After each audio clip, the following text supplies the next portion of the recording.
امروز 28 مای است و چون همیشه در همین ساعت برنامه اخباری آزادی رو پیشنهاد شما میکنیم. سلام دوستان عزیز، در 15 دقیقه نزدیک این و دیگر موضوعات را داریم. از رهبرشان از لهستان دستور می‌گرفتند. FSB روسیه اصرار می‌ورزد که 7 مهاجر را با گمان عضویت در سازمان تروریستی بازداشت کردند. این گونه ازدیام‌ها در فرودگاه‌های روسیه زیادتر می‌شود. ترتیب نوی ورود به این کشور از 30 ایون امسال حکم اجرا می‌گیرد. من تخمین میکنم که حتما روادید فروشی می‌شود. در روسیه به فساد نمی‌شود. و باستانشناسان در جنوب تاجیکستان اشیاء قدیمی را یافتند که پیرو دین بودایی بودن مردم آن زمان را نشان می‌دهد. давраҳои пеш аз мусулмоние ин шӯхӣ нест. значит шуртепаи мо ҳам ҳамун давраҳоро дар бар мегирад. مقامات روسیه میگویند در شهر نیژنی نوفگورод 7 نفر را با گمان عضویت در سازمان تروریستی بازداشت کردند. FSB و یا خدمات امنیتی فدرالی روز 27 می گفت که همه آنها زادگان یکی از کشورهای آسیای مرکزی می باشند که گویا با پنهان کردن غایه‌های تروریستی میان مهاجران صف اعضای سازمان خود را از حساب آنها زیاد می‌کردند. نام هیچ یکی از سازمان‌های تروریستی در این خبر نیامده است. خدمات مذکور با نشر ویدیویی از جریان بازداشت گمانبران گفته است که این گروه افراطیان با دستور رهبرشان از پولشا و یا لهستان عمل می‌کردند. خدمات امنیتی فدرالی بر ضد 2 نفر از بازداشت شدگان پرونده جنایتی باز کرده است و دادگاه امر داده است که آنها تا زمان انجام تحقیق پرونده و تا 19 ایول در بازداشتگاه بمانند. 5 نفر باقی مانده را از روسیه اخراج می‌کنند. شهروندی این افراد را آشکار نکردند، ولی در ویدیو سندها از جمله شناسنامه دیده می شود که ظاهراً عین شناسنامه ازبکستان است. حامیان حقوق و مهاجران بعضاً به درستی این گونه بازداشت‌ها و اتهامات مقامات تفتیشاتی روسیه با شبهه می‌نگرند و میگویند گاه چنین عملیات با هدف وانمود کردن مبارزه نیروهای انتظامی روسیه با تروریسم صحنه‌سازی می‌شوند. در ادامه موضوع روسیه از 30 ایون امسال ورود به خاک روسیه بدون QR کد غیر امکان می شود. تغییر مقررات سفر به روسیه بیشک به سفر صدها هزار مهاجر کاری از کشورهای آسیای مرکزی از جمله تاجیکستان تاثیر می‌گذارد. بر اساس قاعده‌های نو، مهاجران عازم روسیه باید 72 ساعت پیشتر از ورود درباره هدف سفر و یا اقامت در روسیه در زمینه موبیلی گوسوسلوگی رعایتی معلومات و عکس خود را وارد کنند. اگر درخواست آنها قبول شود و برای سفرشان مانعی نباشد، به آنها در همین زمینه QR کد می‌فرستند که مهاجر باید آن را هنگام تفتیش سندها در مرز نشان بدهد. به باور مقامات روسیه قاعده نو کاری گذرگاه‌ها را آسان و کمتر و در آشکار کردن مهاجران غیرقانونی مساعدت خواهد کرد. حامی حقوق مهاجران والنتینا چوپیک میگوید که قاعده‌های نو عین جاری کردن نظام روادید و یا ویزا میباشد. Это означает фактически упрощенный визовый режим. این در اصل نظام ساده روادید است. گرفتن روادید الکترونی واقعی 3 روز پیش از ورود برای مهاجران این چی معنا خواهد داشت؟ یعنی اگر آنها حق سفر به روسیه را نداشته باشند، پیشکی خبردار می شوند. خوبیش در آن است که وقتی خود را تلف نمی کنند، اما از طرف دیگر وقتی جواب رد می گیرند از آن شکایت برده نمی توانند، زیرا درباره منع بودن سفرشان آگاهینامه ندارند و سبب رد شدن درخواستشان را هم نخواهند فهمید. Потому что у них не будет уведомления о запрете, они могут понять, до чего они не въехали. مقامات کشورهای آسیای مرکزی به آگاه نمودن شهروندانشان از قاعده‌های نوی سفر به روسیه آغاز کردند. با وجود این به باور والنتینا چوپیک پس از 30 ایون مقررات نو مشکل‌ها را پیش می‌آورد. Я предполагаю, что начнется обязательно торговля визами. من تخمین میکنم که حتما روادید فروشی می شود. در روسیه به فساد نمی شود. این پرزور کردن رسمیات مأموری است. سخت کردن رسمیات همیشه نظارت را شدت می بخشد. قاعده نو می تواند پیش از وارد شدن به روسیه سبب تلاطم و ازدحام زیاد در مرز شود. حالا در گذرگاه‌های مرزی زمینی و فرودگاه‌ها ازدحام جای دارد. اکنون چنین وضعیت پیش از سفر به وجود خواهد آمد. Это будет столкновение до выезда. این نگرانی ها نیز وجود دارد که ندانستن زبان روسی برای عده از مهاجران میتواند باعث با اشتباه پر کردن معلومات در زمینه گوسوسلوگی روایدی و در نتیجه راه نیافتن آنها به روسیه شود.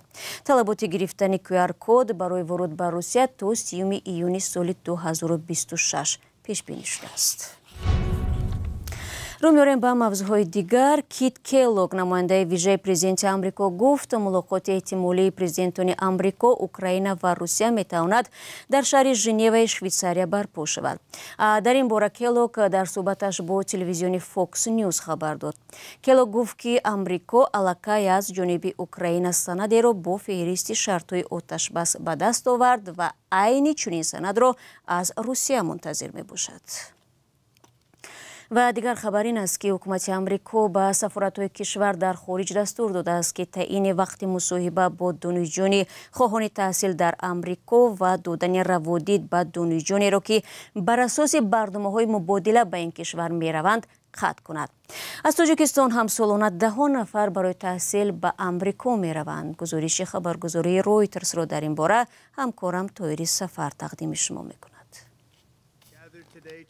دستور مذکور در یک مکاتبه داخلی حکومت ایالات متحده با سفارت هاست که خبرگزاری ها از جمله رویترز هم آن را دیده است. در این سند همچنین آمده است که وزارت کارهای خارجه در حال بررسی صحیفه های دانشجویان خارجی در شبکه‌های اجتماعی می باشد. این یکی دیگر از اقدام های دولت ترامپ برای تطبیق سیاست های سخت مهاجرت در آمریکا است که تعداد از دانشجویان خارجی را از کشور خارج کرد و یا ویزاهایشان را به اعتبار ساخت. هفته گذشته حکومت آمریکا دانشگاه هاروارد را از حق قبول دانشجویان خارجی محروم ساخت. در این دانشگاه معتبر 6800 نفر خارجی تحصیل می‌کنند و 27% شماره عمومی دانشجویان هاروارد را تشکیل می‌دهند. روز سه‌شنبه چند صد نفر از اعتراضگران از جمله دانشجویان و استادان دانشگاه هاروارد با نشان حمایت از دانشجویان خارجی در قرارگاه دانشگاه در کمبریج جمع آمدند.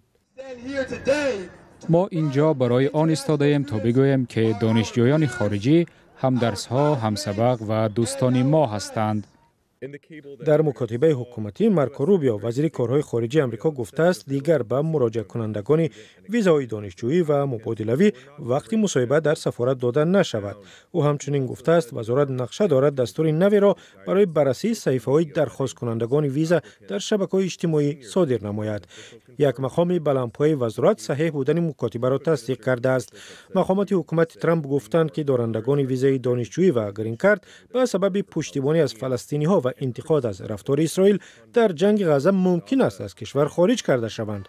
دولت اقدامات آنها را تهدید به سیاست خارجی ایالات متحده دانسته و آنها را جانبدار حماس معرفی کرده است. منتقدان میگویند که رفتار حکومت زیر پا کردن حق آزادی سخن است که کنستیتوسیون آمریکا به همه کفالت داده است.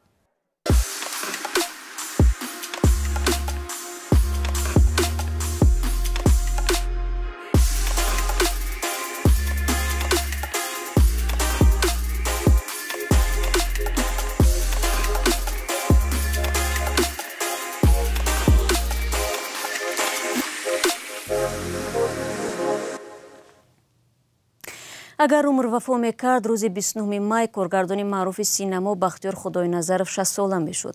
او 10 سال پیش در برلین در اوج کمالات ایجادی در سن 49 سالگی درگذشت، ولی در همین عمر کوتاه توانست یک تحولات جدی در فیلم تاجیک برپا کند.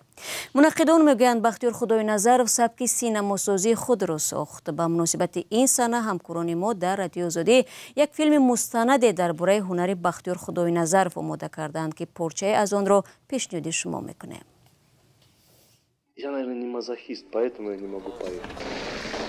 زمانی که جنگ ادامه داشت مشکلی بزرگی نان وجود داشت. وقتی که فیلمبرداری قاش به قاش را شروع کردیم بختیار به من امر داد رفت کارخانه نانپزی و برای هر یک کارمند گروه 2 یا 3 نان بیار. او به من به لس آنجلس زنگ میزد و میگفت ایرکلی ما به نوارگیری روانه هستیم.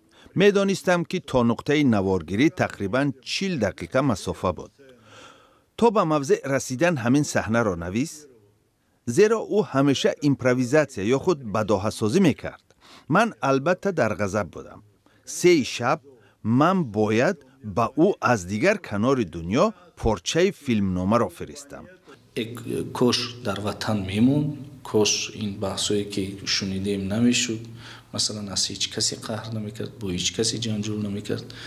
барои мани ҷавон ва барои даҳо ҷавони дигари филмсоз албатта хуб буд ки ҳамин як фосилаи холие байни мо намемонд. Конечно, не хватает сейчас нам Бахтика. албатта ҷои Бахтиёр холист. ӯ моро соҳиби кор кард. ӯро тамоми ҷаҳон мешинохт ва тавассути ӯ моро шинохтанд. бовар мекунед ман қариб ҳар рӯз интизори занги Бахтиёр ҳастам. ӯ ҳар шабу ҳар рӯз ба ман занг мезад вақте ҳамроҳ кор мекардем. ҳоло ӯ бо мо нест.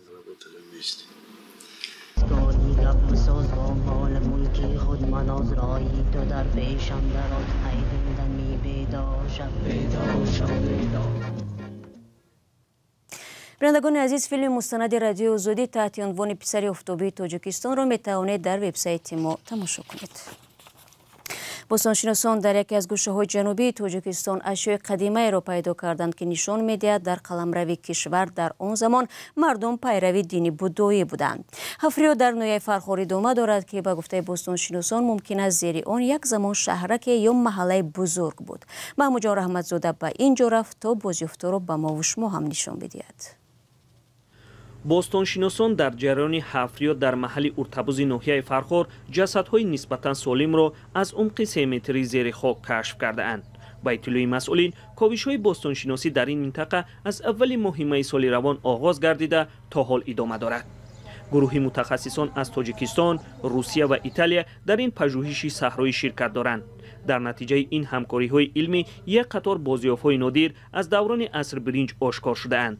аз ҷумла гӯшвори тиллоӣ, кӯзаҳои кулолгарӣ, сангҳои қиматбаҳо ва як кӯзаи ғайриоддӣ. дар натиҷаи ҳамкорӣ бисёр бозёфтҳои нодир пайдо шуд, аз ҷумла гӯшвори тиллои майда, якчандта кулол, якчандта сангҳои қиматбаҳо ва як кӯзачаи беҳтарини беҳамто. макони кофтуков ҳоло як гӯристони маҳаллӣ мебошад. ба гуфтаи бостоншиносон, дар зери ин қабристон боқимондаҳои як минтақаи бошукӯҳи таърихӣ нуфтаанд ки шояд таърихи чанд ҳазор сола дошта бошад. ҳоло бештари маконҳои таърихӣ мисли уртабуз ба қабристони сокинон табдил ёфтааст.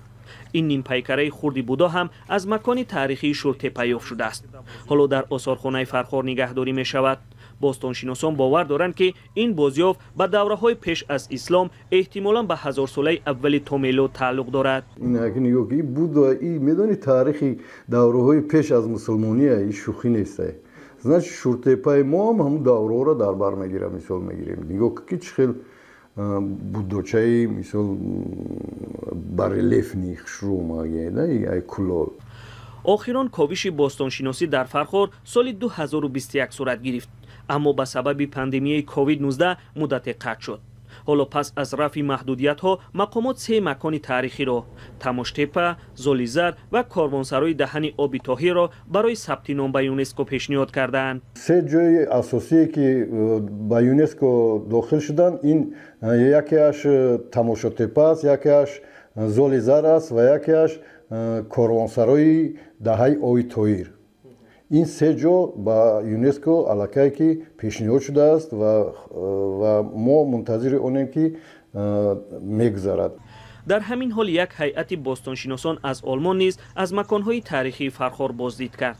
ба гуфтаи Муродов, ин бостоншиносон дар ҷараёни сафари 10 рӯзаи худ гуфтанд ки эҳтимолан зери хоки минтақаи Кӯҳандиёр боқимондаҳои як шаҳрак нуфтааст. аммо замони оғози расмии ковишҳо дар ин минтақа ҳанӯз мушаххас нашудааст. баъзе аз бозёфтҳои тоза аллакай дар кунҷи махсуси осорхонаи Фархор ба намоиш гузошта шуданд. дар зери ҳар ашё навишта шудааст ки он ба миёнаҳои ҳазораи сеюми то мелод тааллуқ дорад. дӯстони азиз, расидем ба поёни нашри навбатии барнома. сипос ки моро ҳамроҳӣ кардед. хабарҳои бештарро чун ҳамеша метавонед дар вебсайти мо ва шабакаҳои иҷтимоӣ пайдо кунед. фардош моро мунтазирем. хотиро эҳтиёт кунед ва худо нигаҳбон.